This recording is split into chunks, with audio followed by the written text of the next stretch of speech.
चलिए आइए अब राजू जी का सेट सॉन्ग रिकॉर्ड चल रहा है, आप सब देखिए। और देखने से पहले आप चैनल को सब्सक्राइब करिए, बेल आइकन घंटी दबाना ना बोलिए। तो गाइए तो राजू जी कैसे गाइएगा? रिदम पे ही ले क्या? चलिए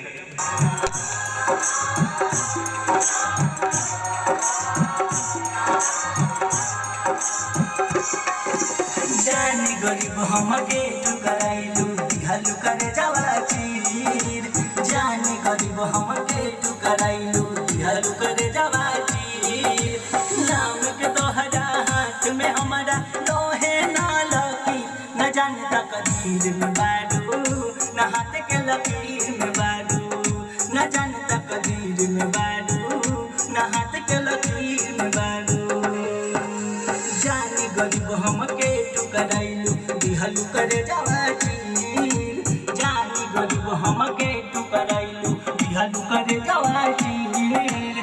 नाम के तोहरा हाथ में हमारा लोहे ना लकीर, न जाने तकदीर में बारू न हाथ के लकीर में बारू। न जाने तकदीर में बारू न हाथ के लकीर में बारू।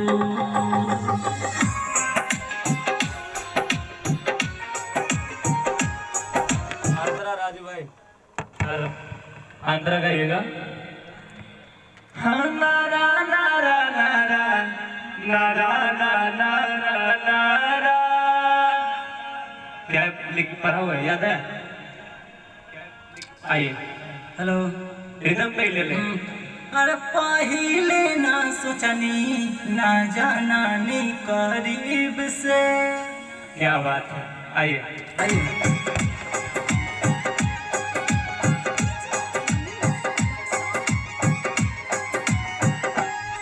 हाँ पहिले ना सोचनी ना जाना नी करीब से।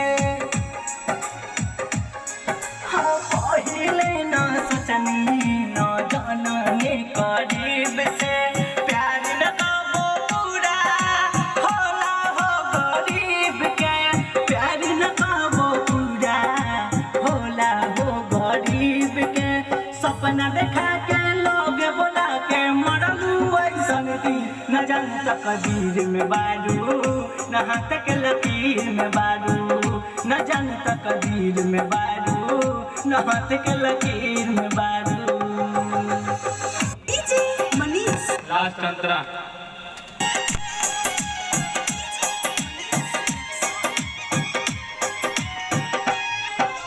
राजू राज से काहे ले लू नहीं अछुताई।